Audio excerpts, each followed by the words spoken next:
प्रभु यीशु मसीह के नाम में आपको अनुग्रह, शांति और आशीष मिले। एक फौज का रिटायर्ड कैप्टन था और अब वो बुजुर्ग हो चुका था, बीमार भी था और वो एक सैनिकों के हॉस्टल में रहता था। शायद आगे पीछे और कोई परिवारजन का नहीं था, ऐसा लगता है। तो आत्मिक बातों के बारे में ये काफी वाद विवाद करने वाले व्यक्ति थे। परमेश्वर के बारे में काफी वाद विवाद करते थे, मतलब उसके फेवर में नहीं, उसके विरोध में। तो उसी हॉस्टल में एक और जन रहते थे जो सैनिक नहीं थे और वो परमेश्वर का भय मानने वाले व्यक्ति थे, परमेश्वर के दास थे। और इन व्यक्ति से इस कैप्टन की, रिटायर्ड कैप्टन की बात होती थी और कैप्टन इनसे वाद विवाद करते थे। तो इस परमेश्वर के दास ने उनको ये कहा कि ठीक है, ऐसा करते हैं कि मैं आपको बाइबल देता हूं और जो भी वचन पर आपको संदेह होता है, आपको डाउट होता है, आपको लगता है कि गलत है, उसको आप लाल निशान में मार्क कीजिए या लाल पेन से अंडरलाइन कीजिए या लाल एरो से उसको मार्क कीजिए और फिर उस पर हम बात करेंगे। और उस परमेश्वर के दास ने उसको कहा कि आप यूहन्ना के सुसमाचार, जो नए नियम की 4थी पुस्तक है, उससे शुरू कीजिए, क्योंकि वो ज्यादा समझने में आसान है। आम लोगों की भाषा में परमेश्वर का वचन दिया गया है, विशेषकर यूहन्ना सुसमाचार। वैसे तो नया नियम कोई भी पढ़ सकता है, समझ सकता है, लेकिन यूहन्ना का सुसमाचार बहुत अच्छा है प्रभु यीशु मसीह के बारे में जानने के लिए। तो कैप्टन को ये बात अच्छी लगी। उनके मन में कुछ फितुर था कि देखो अब इसको मैं घेरूंगा। और कैप्टन ने पढ़ना शुरू किया। इनका जो कमरा था, जो परमेश्वर के दास था, उनका कमरा थोड़ा दूर था और जब भी कैप्टन के कमरे के पास से गुजरते थे तो उनको दूरी से पूछ लेते थे, कैप्टन कोई लाल निशान लगाए या नहीं लगाए। और कैप्टन की तबीयत भी अब खराब होने लगी थी, वो और बीमार होने लगे थे। तो जब ये ऐसा पूछते कोई लाल निशान लगाया या नहीं, तो कैप्टन सिर्फ मुस्कुराता और चुप रहता। और कई दिन बीत गए, ये बातचीत फिर बहुत जल्दी हुई नहीं और एक दिन पता चला कि कैप्टन का देहांत हो गया। तो ये परमेश्वर का दास वहां पर पहुंचा और उसने देखा कि जब वो उनकी जो बिस्तर था, जहां पर वो लेटे हुए थे, जहां पर उनका देहांत हो गया, बाइबल खुली हुई थी और इस दास ने लाल निशान ढूंढने की कोशिश की यूहन्ना के सुसमाचार में। तो उन्होंने पहला अध्याय देखा, कोई लाल निशान नहीं था। दूसरा अध्याय देखा, कोई लाल निशान नहीं था। और तीसरे अध्याय पे जब वो पहुंचे तो 16वीं आयत जो थी, 16वां जो वचन था, उसके पास लिखा हुआ था लाल में। कोई निशान नहीं था, लेकिन लिखा हुआ था उसी कैप्टन के द्वारा कि मैंने अपना लंगर एक सुरक्षित बंदरगाह में डाल दिया है, परमेश्वर का धन्यवाद हो। ये शब्द उसने लिखे हुए थे, मैंने अपना लंगर एक सुरक्षित बंदरगाह में डाल दिया है, परमेश्वर का धन्यवाद हो। तो ये 3 अध्याय की जो 16 आयत है, ये क्या कहती है? क्यों उन्होंने इस आयत के पास लाल अक्षर में ये चीज लिखी? वो 16वीं आयत ये बताती है, क्योंकि परमेश्वर ने जगत से ऐसा प्रेम रखा कि उसने अपना इकलौता पुत्र दे दिया ताकि जो कोई उस पर विश्वास करे वो नाश न हो परंतु अनंत जीवन पाए। तो इस आयत को पढ़ने के बाद पहले तो वो कोई भी लाल निशान लगा नहीं पाए, उनके सारे वाद विवाद खत्म होते गए। और जब इस 16 आयत पे पहुंचे तो उन्होंने एक प्रकार से यह कहा कि मैं अपने जीवन का लंगर इस वचन के आधार पर मैं परमेश्वर के हाथों में सौंप देता हूं। एक सुरक्षित बंदरगाह पर, बंदरगाह वो होता है जहां पर बड़े बड़े जहाज आके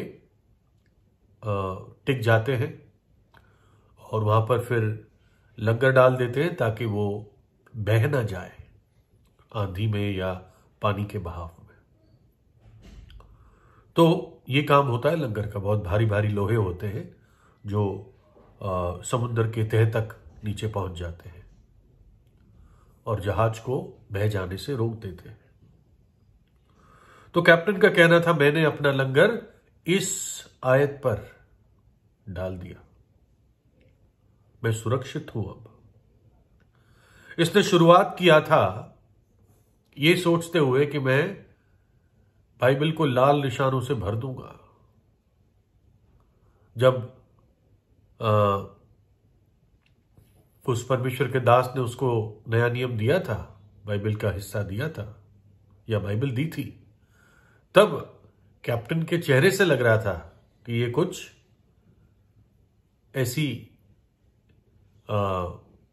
ऐसा फितुर करना चाहते हैं कि उस परमेश्वर के दास को लज्जित करेंगे, मजाक बनाएंगे उसका।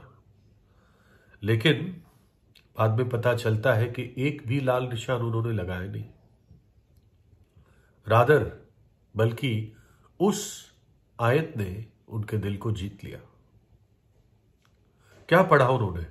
परमेश्वर ने जगत से ऐसा प्रेम रखा। अगर उसने जगत से ऐसा प्रेम रखा यानी उसने मुझसे भी प्रेम किया। मुझे भी परमेश्वर प्रेम करता है और वो मेरी ये भारी जरूरत जानता है कि मुझे एक उद्धारकर्ता की आवश्यकता है, मुझे पापों की क्षमा की आवश्यकता है, नहीं तो मैं अपने पापों में नाश हो जाऊंगा, नरक के दंड में चला जाऊंगा जहां पर रोना और दांतों का पीसना है, जहां पर हमेशा की आग है, आग बुझती नहीं, कीड़ा मरता नहीं। वो मेरी जरूरत जानता था कि मुझे वहां से बचना है। तो इसलिए परमेश्वर ने अपना इकलौता पुत्र प्रभु यीशु मेरे खातिर दे दिया, इस जगत के लिए दे दिया, आपके लिए दे दिया कि यीशु मसीह ने क्रूस पर मेरे और आपके पापों की सजा को उठा लिया। अब जब उसने उठा लिया तो मेरे पे कोई सजा नहीं है। अब मैं अपने मन को शांत या शांति में उसके हाथ में सौंप सकता हूं। एक मरते हुए व्यक्ति के लिए यह कितना बड़ा सांत्वना है कि अब मैं जब आंख बंद करूंगा तो मुझे कोई डरने की जरूरत नहीं है। वो कैप्टन एक तौर से जैसे उसकी तबीयत खराब हो रही थी तो उसके सामने एक अंधेरा था, उसके सामने एक अनिश्चितता थी कि क्या होगा मेरा, है ना। नहीं जानता था मैं कहां जाऊंगा। निश्चित रूप से हर व्यक्ति, उसका विवेक भी बताता है कि पापों की तो सजा होती ही है और बाइबल कहती है पापों की सजा तो मृत्यु है, नरक का दंड है। लेकिन वहां बात खत्म नहीं होती। बाइबल आगे कहती है परंतु परमेश्वर का वरदान, गिफ्ट, तोहफा प्रभु यीशु मसीह में अनंत जीवन है। परमेश्वर खुश नहीं है मनुष्य को नरक का दंड देके, वो तो मनुष्य को अनंत जीवन देना चाहता है, मुक्ति देना चाहता है, उद्धार देना चाहता है, सैल्वेशन देना चाहता है, नजात देना चाहता है। तो उसके आखिरी क्षणों में जब उसने ये वचन पढ़ा, उसको एक प्रतिज्ञा मिली कि यदि मैं विश्वास करूंगा तो मैं नाश नहीं होऊंगा। और क्यों विश्वास करूं मैं उस पर?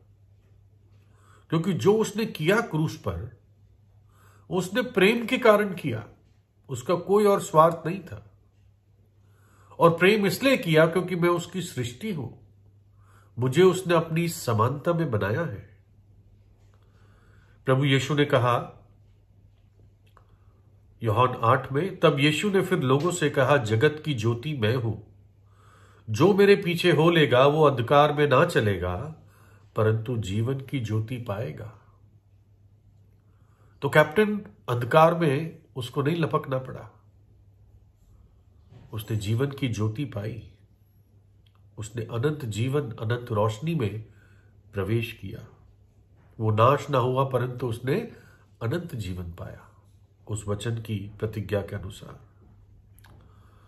एक और जगह लिखा है, यीशु ने उससे कहा, पुनरुत्थान और जीवन मैं ही हूं, पुनरुत्थान और जीवन मैं ही हूं। जो कोई मुझ पर विश्वास करता है वो यदि मर भी जाए तो भी जिएगा। पृथ्वी पर यदि मर भी जाएगा वो मेरी उपस्थिति में जिएगा, उसकी आत्मा मेरे साथ होगी। और प्रभु यीशु स्वयं हमारे पापों के लिए बलिदान देने के बाद तीसरे दिन स्वयं जी उठा। वो पुनरुत्थान और जीवन है। और ये चुनौती आपके सामने भी है, जैसे उस कैप्टन के सामने थी। आप भी परख कर देख सकते हैं कि प्रभु यीशु कितना भला है। जब तक प्रभु मिल सकता है उसको ढूंढ लो और उसको पालो, वो दूर नहीं है।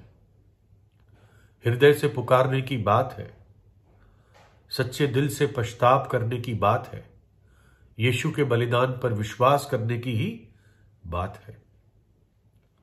कप्तान कह सके तो धन्य था, वास्तव में धन्य था, कह सके तो नहीं, वास्तव में धन्य था कि मरने से पहले उसने उद्धारकर्ता को पा लिया, क्योंकि शायद सच्चा खोजी था, मजाक बनाता था लेकिन मन में सवाल थे, इसलिए उसने पढ़ा भी, नहीं तो उठा के फेंक देता।